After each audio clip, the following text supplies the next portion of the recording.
Welcome to our latest podcast. I'm joined, of course, by Liz. Hello.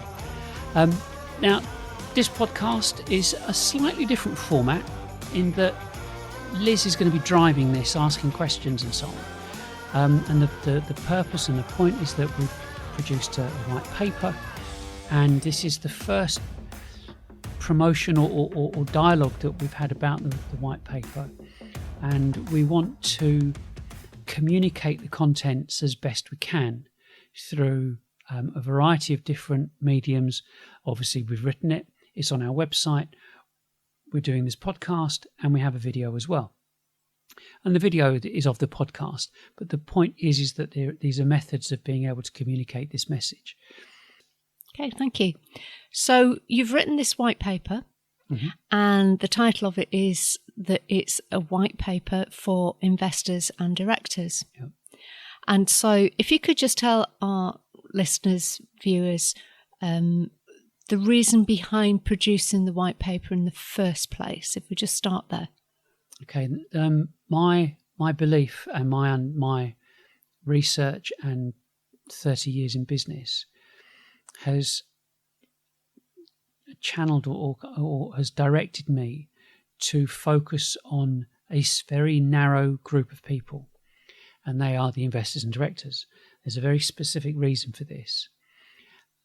Investors, entrepreneurial or otherwise, have a significant impact on startups and new businesses.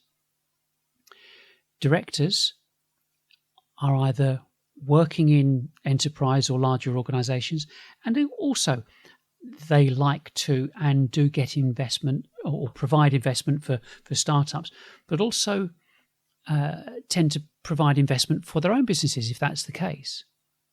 So there are these two groups of people are significantly influential in what happens with startups. However, there's a big problem that most startups go bust. And to explain the problem, there is a small group of people that can influence a change, and they are the investors and directors, because everybody else are employed. So they don't have the same drivers to do something about it because they're employed. They're being paid right now to do what they're doing. And until they change, companies will still keep going bust. So the focus is not to be sycophantic towards investors and directors, not at all. It's identifying them as the only people that can affect a change in B2B organizations.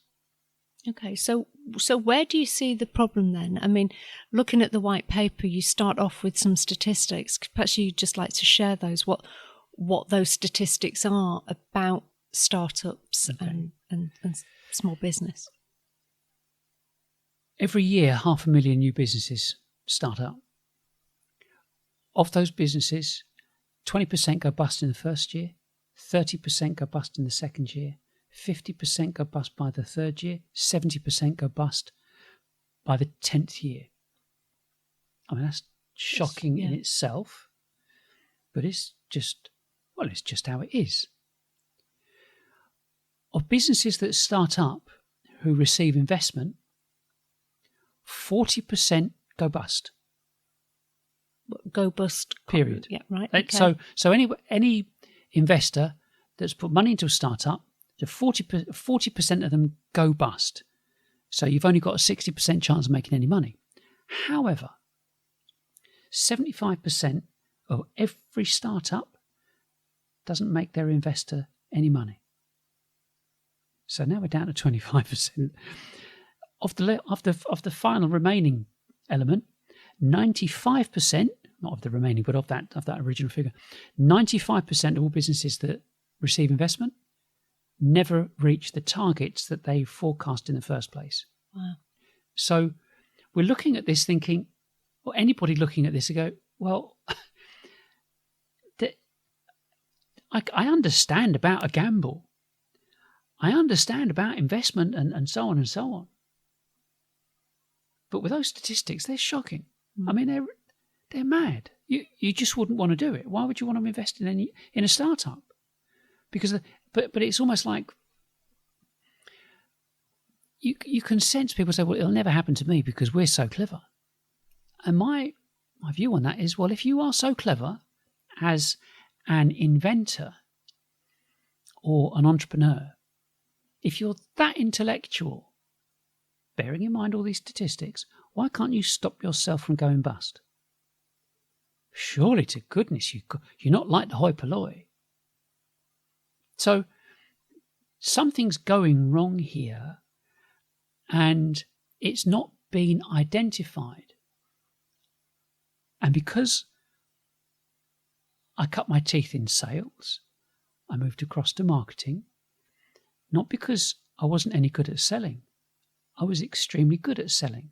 I sold millions of pounds worth of gear of technology in my own business.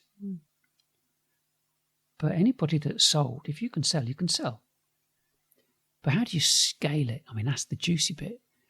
How do you scale selling? And, if you want to be really, really successful, you can sell something really, really big, like, I don't know, jumbo jets. But that's not the point. The point is how do you scale selling? How do you just keep making it happen again and again and again? You go, oh, the internet. That's what you need. You need to get on the internet and become an e-commerce millionaire. Yeah, but selling B2B, that doesn't ring true, because B2B requires kind of almost like intervention. It needs people to be aware of business problems in order to provide a solution. And you can't necessarily knock it out online. It doesn't happen. The adage of if you want to become a millionaire, sell something for £1 to 1 million people. Okay, million. So when it comes to business and B2B, whether it's software as a service, whether it's SaaS, whether it's any particular hardware, you have to have people who get it, who understand the mechanics of business in order to recommend a product or a solution to alleviate a problem. So did you do any research into the reasons why these businesses fail so spectacularly? And what statistics did you see? What statistics did you identify as being the primary causes for the failure?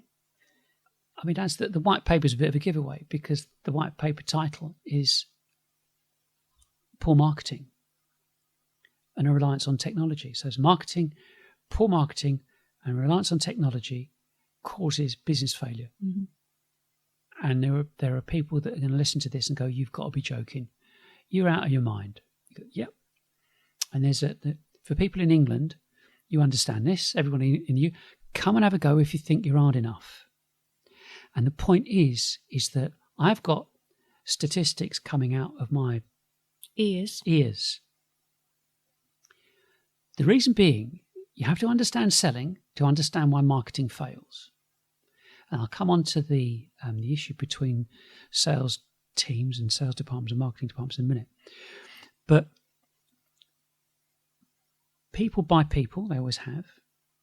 And if we go back to like the 50s and 60s, business technology didn't really exist at such a massive scale. You had typing pools and so on, and it wasn't until almost the mid 80s when electronic typewriters came with small memories, not the golf ball. Remember the golf ball stuff? But I remember the other one. With a memory, so you could type something and press return, and then it would type it up. But you had that LC. So business technology started coming to its own at quite a pace in the late 80s and in 90s. And so the way of generating business was done through cold calling. So the salespeople would go out, they would hunt down business, they would find people that were looking to buy, and they would telephone cold call to make an appointment. They would handle objections on the phone and so on. They would go and meet and chat and talk and look to get the prospect to go and look at a product or demonstration. And then If they were happy with the demonstration, then they go back and look to get it signed up and close the deal and so on, and would go back to their office, ring the bell. What a superstar. So businesses couldn't really survive without the salesperson going out and doing that, fulfilling that role. Now look at the internet. The internet's here, so therefore there's an opportunity or a methodology to present lots of information about the product. And so if we look at the statistics now and the numbers, 70 to 80% of the research process of looking at a product is completed by the prospect before a salesperson is even invited in to talk to them. So you think, okay, well, if they're doing all this work online, what's happening with the salesperson? Yeah. Well, it's still cold calling. They're still trying to make it happen in terms of cold calling, which is a 200 to 1 shot. And I'll explain that. Meaning that if you want to try and find somebody that's interested in your product, you'd probably have to phone about 80 people a day, give or take. And it's roughly 1 out of every 200 calls, you'll find someone that's actually interested in your product. So it's 3 days' work to find one person interested. That's really a bad ratio in terms of work effort. So then you could say, well, what have we got marketing for? You go, okay, well, how are marketing doing in that respect? Well, because there's been this transition from the way that salespeople worked, they then didn't submit to marketing, but marketing, people wanted individuals to know about marketing because of digital, because of the internet. So salespeople weren't expected to know about the internet. These marketing people were supposed to know all about that. So there was the early stage, the internet, then there was 2000, the boom bust, and then circa mid-2000s, we've got the email processes, and then gradually the marketing automation platforms came into play, and so people were saying, right, well, this is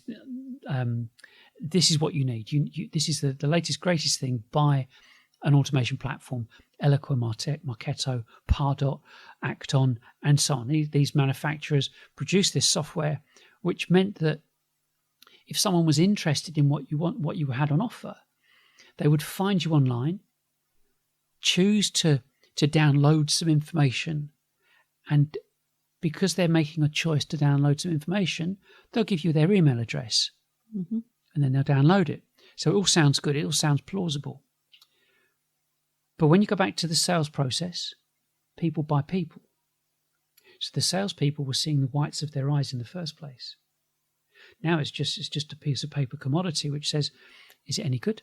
Does it work? So if 70%, 80% of people are looking to establish if the product's any good, i.e. doing their research, they don't need to speak to a salesman.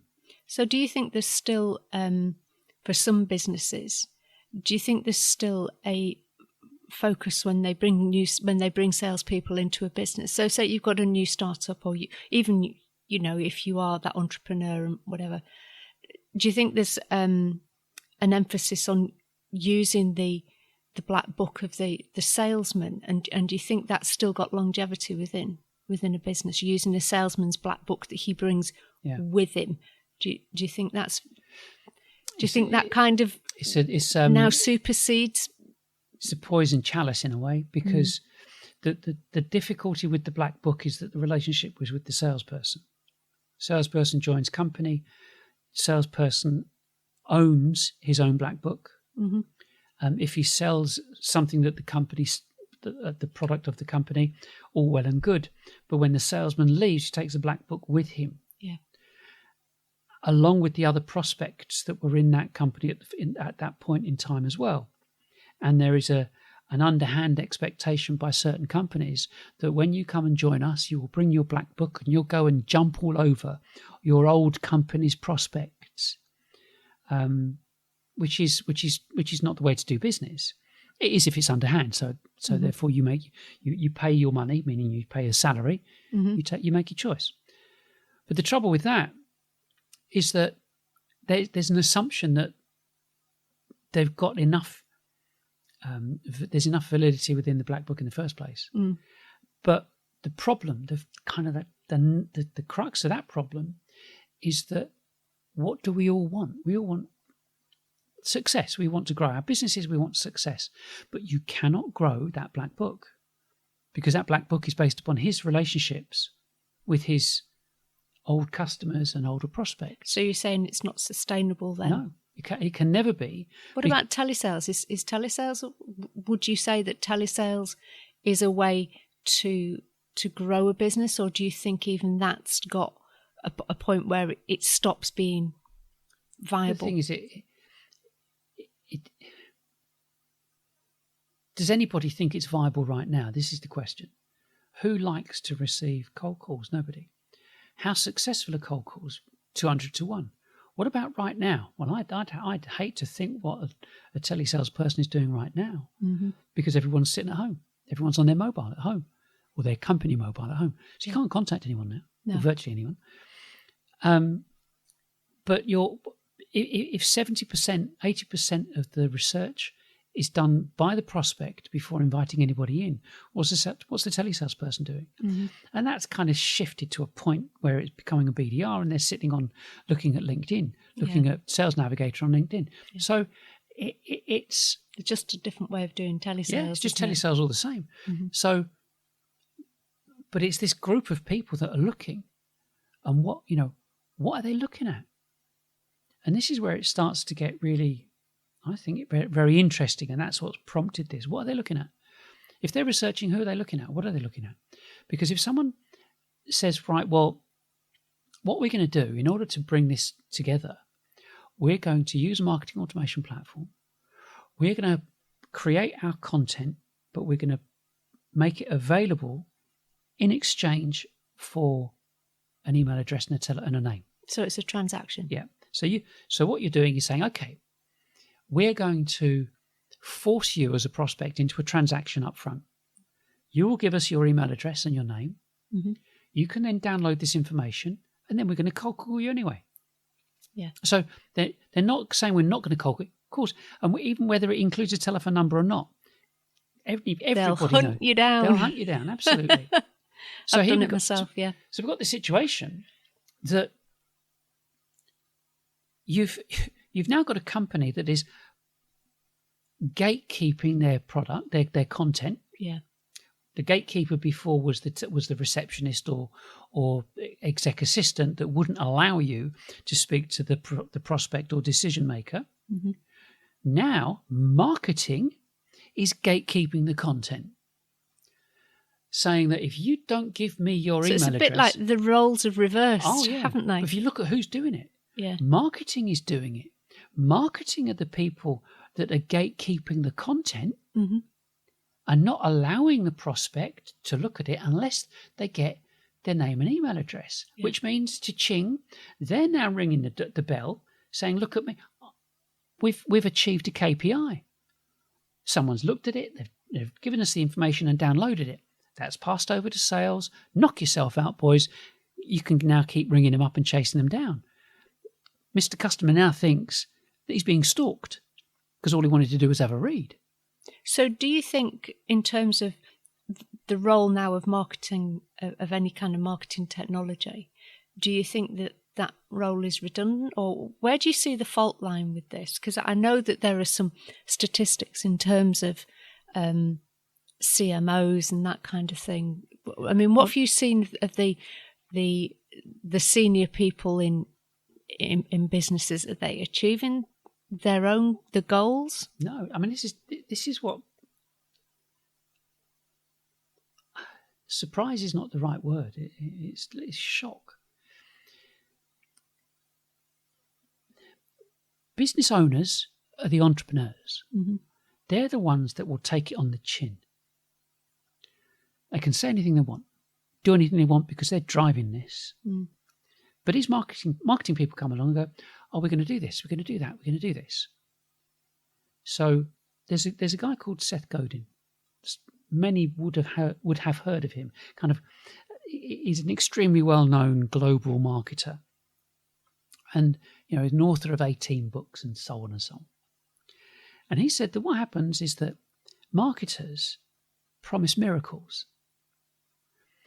Nobody else in the business promises miracles except marketers. Salespeople, when they're taken on, have got a previous history.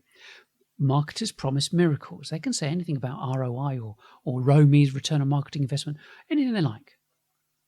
So they're allowed to come into the business and they promise miracles. This is a fact. The average tenure of a CMO is 18 months. You think, well, no, it must be wrong.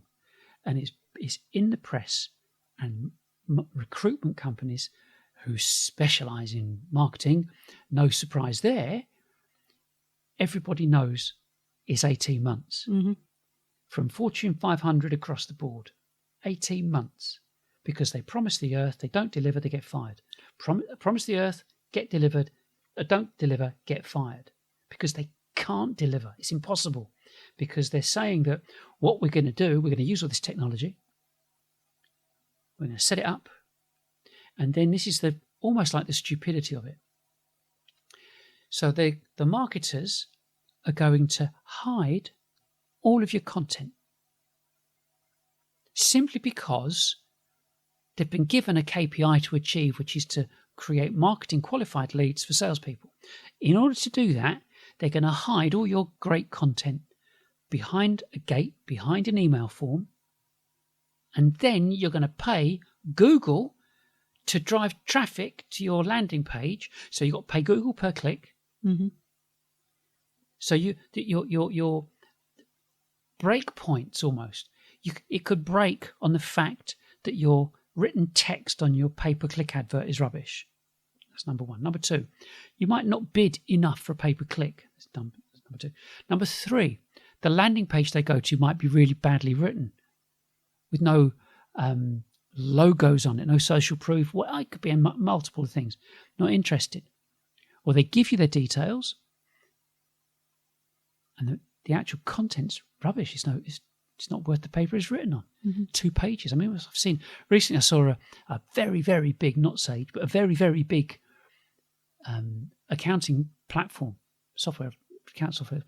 2-page white paper. So if it's not the pay-per-click or the text or the landing page or the actual content itself, or you phone them up afterwards and upset them. You've got five opportunities to mess up here. 5 points of failure. 5 points of failure.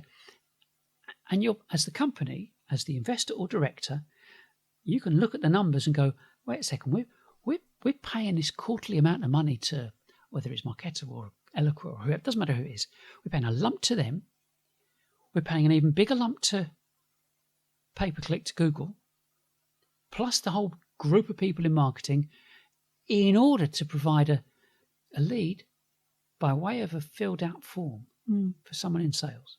So do you think, I mean, going back to what Seth Godin says about the marketing people promising miracles, I mean, I've looked at my fair few of CMO job descriptions.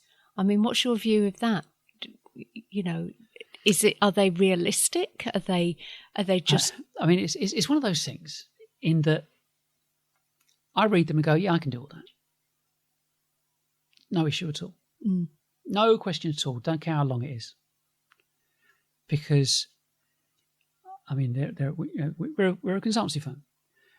To provide consultancy, you've got to know what the score is. You've got to know it inside out, back to front. You've got to not argue with people, but you have to demonstrate your ability that you actually understand what's going on. Yeah. The one of the recent ones I saw, it was probably about in about 10 point, written in 10 point, 2.5 A4 pages long.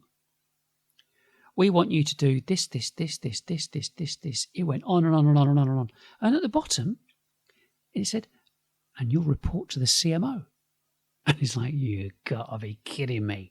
So you'll bring in a marketing director whose answerable to the CMO, saying, oh, this CMO switched on because he'll fire their proverbial for not performing. Oh, it's not my fault, it's them. So the bottom line is, no, CMOs are failing the directors and the businesses that they work for because they're trying to use technology to deliver the KPIs, to deliver what is expected of them. Therefore, they can blame it on the technology, blame it on a multitude of people, blame it on 5 points of failure. They can do whatever they like. So it's the combination of the two then, the Martech being, the way the Martech's being used, or the fact that it's being used at all, and the promises that the CMO makes that are very almost impossible to deliver because the Martech gets in the way. Yeah, it is an impossibility. If you were to turn around and say, right, okay, we've got this CMO who's being paid an absolute fortune. Yeah, 150, 200 grand a year, more, whatever, who cares? Scare the living daylights out of them. Say, right, I want you to write me write an article. I want you to write a long form article about this product that we sell. And I want to see it on the front page, on the first page of Google. Now. Can that be done? Every time. Well, I do it. And the thing is that there's a formula, there's a structure. There's a structure for a reason. There's it's not even a methodology. There's a format that Google demand. Okay. And they're not demanding it because, we want you to pay us loads of money. There's no cost involved in this. But there's a format. The format's there for a reason. Google makes its money because it keeps drawing people back to it. So in order to ensure that they maintain their edge, they have to deliver up results really quickly and good results. So yes, Google can understand what's been written. Google can understand the layout of a document. If you create the perfect document, say it's got a video in it and maybe a link to a podcast, and it's got all this text and information and bullets and bullet lists and number lists and graphs and statistics and everything else, a bit like ours. And so Google can look at our document and say, I know the title of it because there's one title and one heading on it. There are multiple H2 headings, multiple H3 headings, and bullets and numbers and video. And the video has got structured data that encloses the transcript of the video. So when this is presented to voice search, Google, Siri, and Alexa say, we know what this person has said within their video, so it will serve it up. A combination of writing it properly, writing for a 12-year-old, so a 12-year-old can understand it, so it doesn't have to be overly technical, and structure it in a certain way, and making sure that it's been indexed, making sure that it's on a search on a sitemap, getting it indexed on Search Console with Google, you're done. So how do you make sure that it's indexed, though? Because obviously there's a lot of companies out there that want to gatekeep their content. Are you able to index something that's to be and gated? This is the madness of it. Like I said earlier, that you've got people saying, right, what we're going to use this technology, gatekeep our content, and tell businesses if they want it, they have to give us their email address. So the company has to pay per click, has to pay to advertise its content. So there's a point of failure. Your advertising and your written copy and your headlines have to be that good that they will encourage someone to come and download something. It's a lot of effort. I mean, bear with me. So there's a lot of effort doing that, as opposed to Google's sitting there twiddling its thumbs going, well, listen, guys, you could use us if you want. All you have to do is write a good article. Make sure that you come across as being a thought leader. Make sure it makes sense and it's structured properly, and here's the parameters. And we'll put it on page 1 of Google for you for free. So what you're saying then, not all content is created equally then? No. I mean, you've got certain businesses that believe or perceive, well, we've got loads of content. 3-4 paragraphs. We've got people, we've both heard people say, listen, I want you to distill everything that we do as a company into 4 paragraphs. Chuck it out there, knock it out. It's like, you're mad. Because the point is, unless businesses, coming back to investors and directors, this will click with loads of people. They go, oh, crikey, right, I understand. You produce a great piece of content, like a white paper, like this, for example. Say this was about someone's product. You've got a 30-page document, 3,000 to 5,000 or 6,000 words. It's in depth, it's explanatory, and so on and so on. So you create this document. Because of Google Analytics and because of Tag Manager, one Tag Manager will tell you that someone's downloaded something, but Google Analytics will tell you not only did someone go to that page and download it, if you convert this into an article, it's not a white paper, but it's an article on your website, you'll know how long someone spent on that one specific page. You can see what they clicked on, if they did click on anything, if there's anything clickable on that page. You can see how long they were engaged for. You can see how many people have read it, looked at it, but clicked away from it really quickly, which is your bounce rate. So there's all this information. Is exactly what you do with a salesperson. Yeah. The salesman joins your company, promises the earth. You go, well, that's fine. Knock yourself out. Crack on, guys. And they fail within 3 months. So you fire them. It's standard practice. Do the same with your content. If your content's not performing, there's a reason. Fire it. Delete it. Or if it is working but not working very well, edit it, look at it, review it, improve it. Edit it on the fly. Mm-hmm. Some people go, oh no, we can't do that because people are looking at our website. Really? Who cares? Change it on the fly. Change it constantly. Go, right, we'll change that heading. Have you got the right format? Have you got the right formula in that document? Present it. Keep adjusting it. Yes, it's happening. Yes, it's happening. And that's what's required. So do you think content, therefore, is the key to sustainable business? It is, and it has to be. If businesses could have their time over and they would take a recommendation from me, it would be, don't start your startup until you've proven you can attract. Yeah, in the white paper that you do, you talk about the Google experiment. Perhaps you'd like to share with us what the Google experiment is. Well, I mentioned earlier about pay-per-click. Pay-per-click is very clever because you can, if nobody clicks on it, it doesn't cost you a penny. So the analogy, the scenario, the example is, the experiment is, a couple of guys start a business. They love what they're planning to do, and they write about it. They love it. They keep writing about it. And before they go to the bank or anything to do with finances, they've got their own website. They choose to spend some money on pay-per-click. So they go, right, this is what we think we're going to do. And nothing much happens. I think, well, that's not very good. We've got a product that not many people know about, but we need to work on this. So they hone it down. They identify some keywords and a specific focus on a group of businesses, some certain types of businesses, and they relaunch their pay-per-click campaign again, and it works. Oh, this is good. They then change some of their content on their website to be persona and key type business focused. So they've got business coming in from pay-per-click. They've got people spending time on their website, and they've got call to actions on their content that means that people are starting to make inquiries to say, come and talk to us. We can see this is going to work for us. Mm-hmm.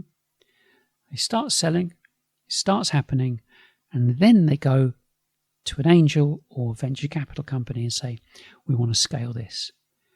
We can prove to you that we are attractive to these businesses here, mm-hmm. just through our pay-per-click and our marketing.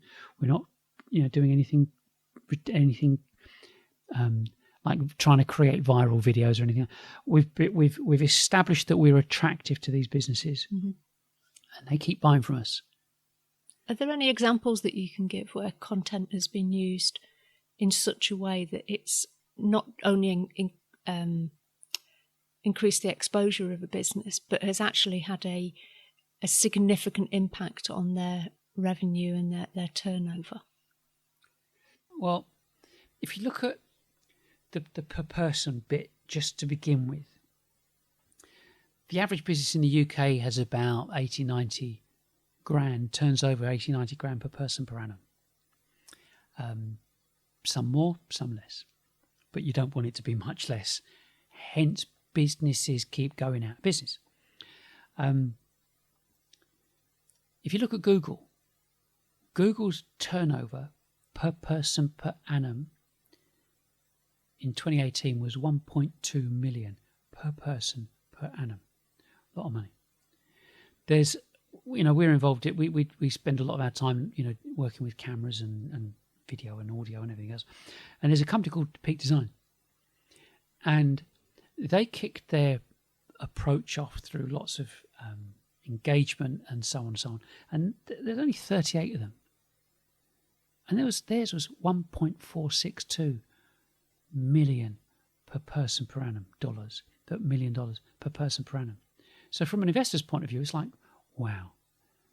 And did they do that predominantly through content? Yeah. I mean, what sort of content were they doing? They would do video. They would do podcasts. Lots of video, lots of YouTube stuff. They engaged with people that would use their, through influencer marketing. So the bottom line, it was a good product. But there's loads of camera bags. There's Lowe and there's Billingham and there's loads of different bags out there. But it was like, we're going to do this. And they had a cause, which they talked about. But they were engaging. They were accessible. And it just meant that they achieved what they set out to achieve, but without spending stupid money, I call it stupid money, on that whole marketing infrastructure of gatekeeping content. Yes, it was B2C. Yeah, okay. But at the end of the day, if B2B in the UK is so poor, is so fractious or just on a knife edge all the time, why is that? And it's because the ratios are out of sync. You've got too much onus on salespeople, but you think, well, we've got to have marketing. As David Ogilvy said, or no, it wasn't David Ogilvy. There was I'll come back to him in a minute, saying whatever we spend on marketing, only half of it works. Only half the budget that we spend on marketing works. But I don't know which half. And it's unsurprising. And my view is that why should investors and directors know this? If you want to get an accountant, pay for an accountant. You want an HR person, pay for an HR person. You want salespeople, get more salespeople in. There's no problem with any of it. You can't buy sales. You can't buy another sale. So how does it work? Well, you've got to attract people to be able to sell to them. So businesses look at getting marketers in, and they think these marketers are supposed to be these technical whiz kids that can achieve this amazing integration with all these platforms. Yeah. So when I see these CVs, these ridiculous CVs, serves you right. That you're going in and go, oh yeah, I can make all this work. I can make it all work together. Oh yeah, I'm your man. Give us the job. Oh, he's such a great guy. But he can't write. He wouldn't know a good bit of copy if it hit him in the face, because all he's going to do is gatekeep it, chuck it behind an email form, and you'll never see that. You'll never get the exposure that you ever expected. You talk here about becoming a content-first business. So what do you mean by that? And then also, just following on from content, are there different types of content that businesses should be looking at? So content first and then type of... Okay. Content first, there's a methodology, there's a structure to this. Virtually everybody's heard of a funnel. And we have primary content, secondary content, general content, and product content. Turn it upside down. So you start with your general content. that's anything you want to write about. It's irrelevant. It's only relevant to a very small number of people.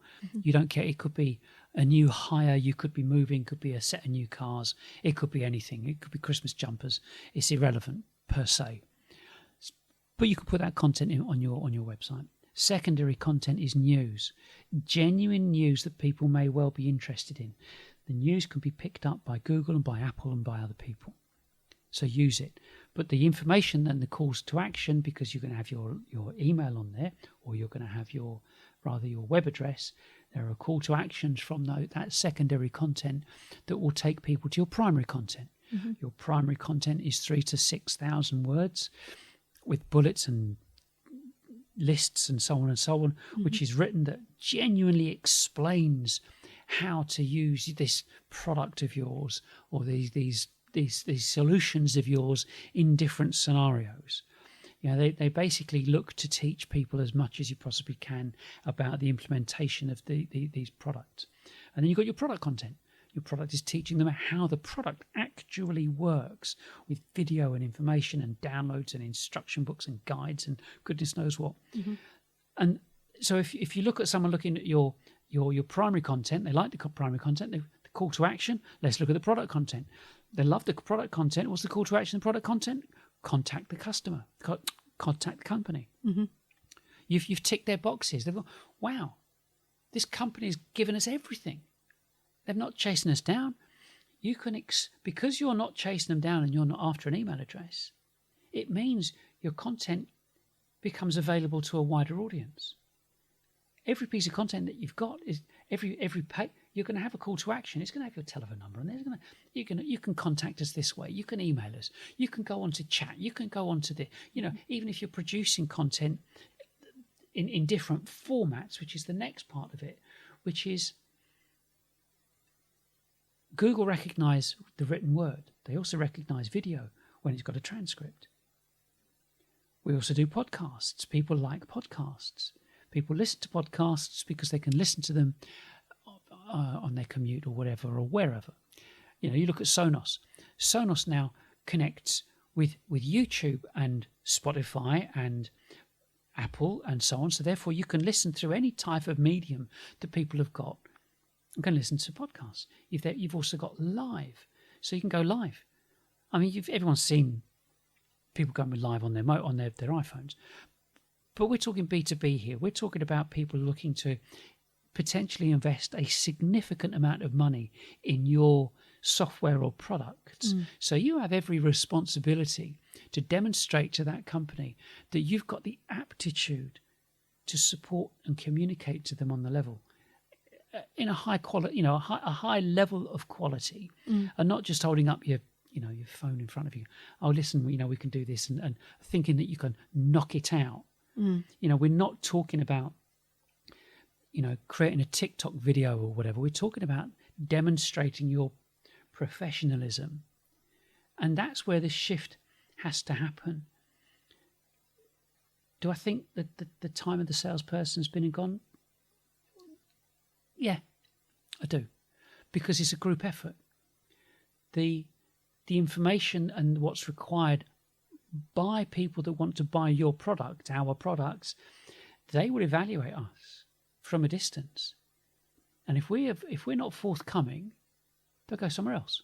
So, do you think now the situation that we're currently in, sort of a semi-lockdown situation, a lot of people working from home, what opportunities do people have now to start creating content? Do you think now is a good time to start creating content, whatever that might be?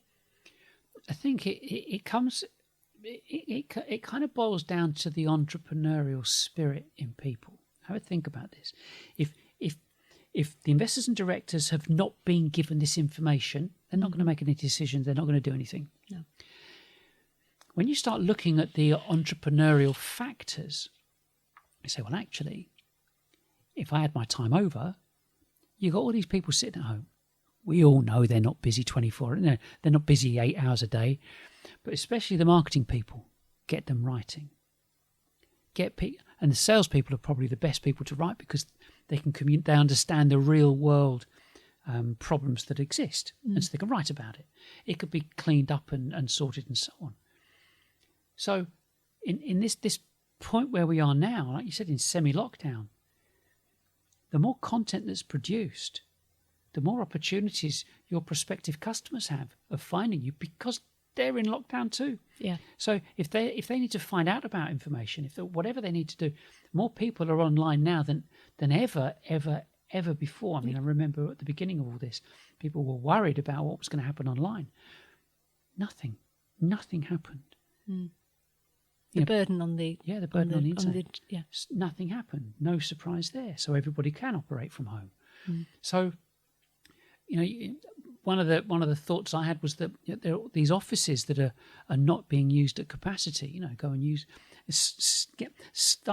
start a studio, set up a studio at the office, move some desks around, use a certain space in the office, and use that for filming, use that for podcasts. Make sure the sound is. There's a whole variety of factors involved in using this technology. But in the same way, I mean, there was a story I heard that there was a woman who produced, I think it was 20 recipes. That was it. She's not done any more since. And these recipes have had millions and millions and millions of views. So it's not about producing stuff at a rate of knots, but it is about producing information that's relevant. Mm. And if it's relevant, people will keep looking at it. They'll keep, they'll keep engaging with it, and that's what people need to do. This is not rocket science anymore. And I think that the problem has been people always want the easy option. They always want a way out. There's nothing wrong with that. But what's happened is that for this given period of time, since kind of 2008, 9-ish, that's when the marketing automation became available, and the statistics are awful. Mm. All this technology has not moved that needle one iota. In fact, it's made it worse. Do you think the dependence on Martech has kind of, in some ways, stopped that creativity of the marketing departments? Yeah, I think so. Because there are people that advocate content, and we know, some people get it. So that gives some kind of consolation almost to the people that write, that understand how important content is. But because it's not become mainstream, especially with B2B, because the directors have looked at this and said, marketing, waste of time after time. We never get much business from it because it's rubbish. We've got to have these salespeople. We've got to get them on the phone. I didn't get where I am today without not getting on the phone. So these guys can do as they're told.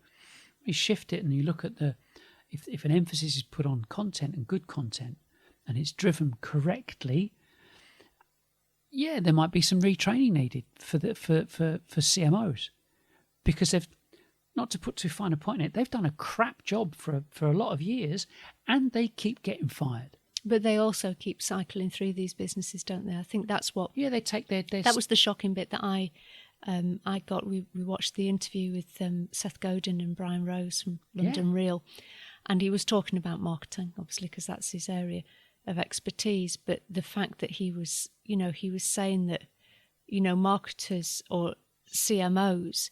And I think he was talking specifically about the Fortune 500 companies. But if you think about them, but think about how that trickles down, what happens in these big corporates does trickle down. Yeah.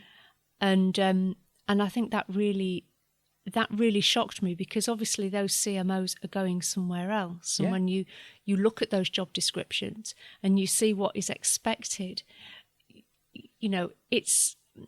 Where does the fault lie? I think it's a bit of both. I think you have to say. You look at the so you've got this 18-month tenure. It's in all the press. I've kind of joked with recruitment consultants and said, there's a churn of 18 months anyway, isn't there? Oh, yeah. But that's the average. Ha, ha, ha. But that's the average. And I think when you look at averages, 18 months is no time at all. But it makes sense. So they come in, They promise the earth. They say this is what the plan's going to be. The business, no matter how big it is, says, okay, we'll let you do what you want to do. Then they give them a year to go and sort it out. And then, so 3 months to get it set up, a year to try and execute it, and 3 months to fire them, 18 months. Yeah. Makes sense. But the problem is that there are multiple reasons behind that as well, not just the ones that we talked about, but with B2C, selling to consumers, the marketers go for safe.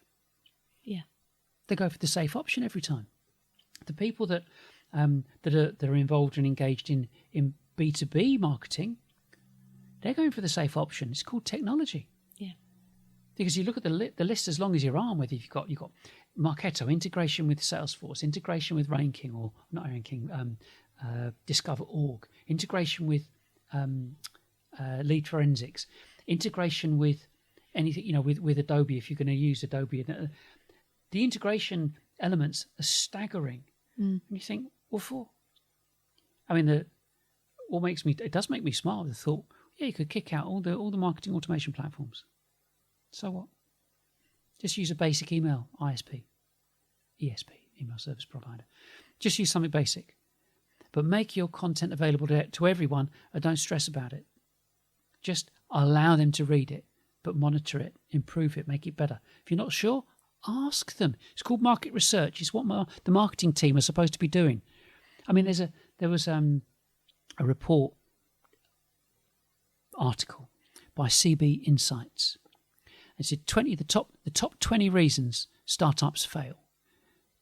The top 10 out of 20 were marketing related problems. Yeah, over 50%. Yeah. The statistics that we got that said that 40% go bust anyway of businesses invested in 75 and 95. Those statistics came from Harvard Business Review. The stats are everywhere. The general startup information comes from the UK government. Standard statistics. And nobody's sitting back going, wait a second, why is this happening? Yeah. One would be mad to go into business. It's stacked against you. Why? Because you think to arrive, you have to engage a CMO. To arrive, you have to offload and allow this person in a flowered shirt to go and do the work for you. I think it's the conventional wisdom, isn't it, that you need somebody to drive that, but in actual fact what you need is somebody that knows about the business to write about the business. Yeah. So in terms of where to next, what do you see as being the answer? Is it a quick fix? Is it something that is going to take a while? What do you see as being the solution then? I would like to think initially that the response comes from them. The response comes from the investors and directors to think, wait a second, this guy's not pulling any punches. He's absolutely going for marketers here, yet he's a marketing consultant. All I do is join the dots. And we've produced a playbook. Now, the playbook, for any, in the event of no other description exists, it's a 35-page document that says, do this. It's not complicated. Just do this. Here's the outline. Do it. Start it. And as you increase, as that content increases and gets better, and people get better at creating it, so you'll get more business in and more inquiries. It's not complicated. We're not talking money here. Just do what you're supposed to do. So as that shift change happens within the business and you create more content, you get more people engaged in doing it, it increases your engagement and you'll attract more people. Happy days. At the same time, though, because you're increasing your content and getting more engagement, the numbers of salespeople and the way in which you were doing business before will decrease. So one increases, the other decreases. So I look at it as a longer term structure, in that the business becomes a purveyor of fine content. the numbers and types of people and the individuals involved. Just for example, the really gregarious, happy-go-lucky salesperson who doesn't seem to do his target very often, but he's got a great personality. Make him a presenter, make him a researcher, make him an interviewer. Start producing, start thinking of yourself not just someone as a company that writes, but a company that produces video. Start up a channel, start up a live channel, go out every Friday, as in produce a show every Friday. The tech costs next to nothing. It costs nothing to go live on YouTube. But you can buy some tech that makes it look good. So the one-off, get rid of one salesperson's salary, and you could buy the best kit, virtually the best kit in the world. One person's salary. Yet your exposure exponentially increases. Getting good copywriters, but we've created an illustration. This is what it's got to look like. These are the things that you have to do, and that's what we do. I mean, people call us in. We advise people. This is what you need to do. It's just about fast tracking it. If we were saying we've got this white paper and it's because we've produced this wonderful piece of technology, now come and buy it from us, doesn't exist. We're just saying, do it.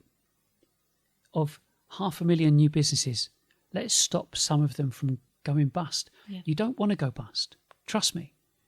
It's a painful, long process that damages everybody connected to the business, your family.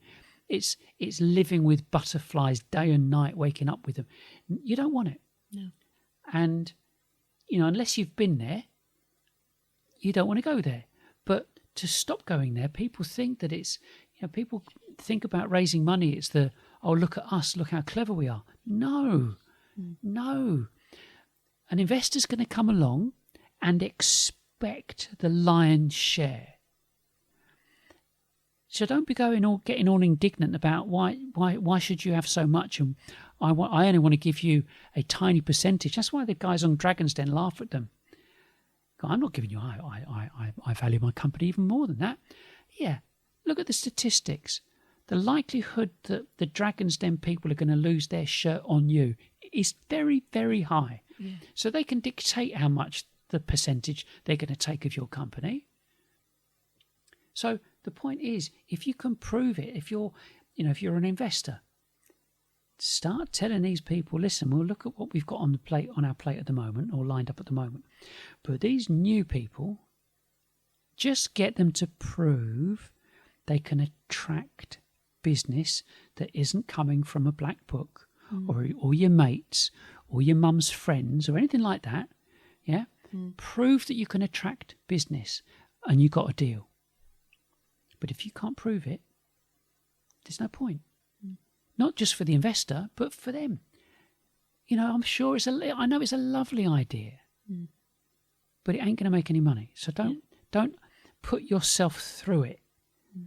And so the youngsters wanting to be entrepreneurs, at the end of the day, everybody knows that they big themselves up because they raised the money. Yeah, look at Theranos. Yeah, so it's not a means to an end necessarily. No, it can become an end in itself. It's a bit like Tom Cruise going to show with money. That's what the investment was for you to go and make some money. But 40% go bust, 70% never make any, 75% never make any. So the odds are against everybody. But it's not being convinced. I don't need to be convinced about this. The reason people don't make the money is because they don't market themselves. They forget, they miss the absolute basics, which is communicate what you do. Yeah. Make yourself attractive. You'll succeed. That's it. So that's basically summing up the white paper then. So what you're saying is that put aside those notions that marketing automation is going to solve all your problems. Yeah. Start writing content, start it now, but not just writing it, producing content. So whether that's videos or podcasts. Enjoy it. but follow the guidelines that Google has laid out, because that will get you on the first page and it will get you noticed. Yeah. Ungate your content, because there's no point keeping it gated, because people can't find you. If Google can't index it if it can't see it. Correct. And basically get off that treadmill of the telesales treadmill, because once you stop running on that treadmill, you end up. I had just had a vision in my head there of Peter Kay with Ronnie Corbett. Amarillo, yeah. And all three of them on phones. And he stops and he ends up, he falls off. And I we want to stop these businesses from going bust. I mean, the thing is that we have to be pragmatic about this. Telling everybody to stop right away, not a good idea. If you're getting an amount of business in through that way, fine, carry on. But be aware of this. Yeah. So what can Sales Exchange do then to help businesses achieve these goals? Oh, that's the best question ever. It's quite straightforward. We provide consultancy. We provide workshops. And based on that, consultancy and workshops. Based on that, we steer businesses to fast track them to get this right. And it's not complicated. It doesn't take long. It's not complicated. And in terms of our offerings for businesses that don't know, people that don't know, there's the consultancy, there's the workshops. We also do business evaluation. And so we'll look at everything that you have, everything that you're looking at doing, and evaluate your marketing strategy as you move forward as a one-off project, or we'll step in and act as your interim CMO whilst it transitions.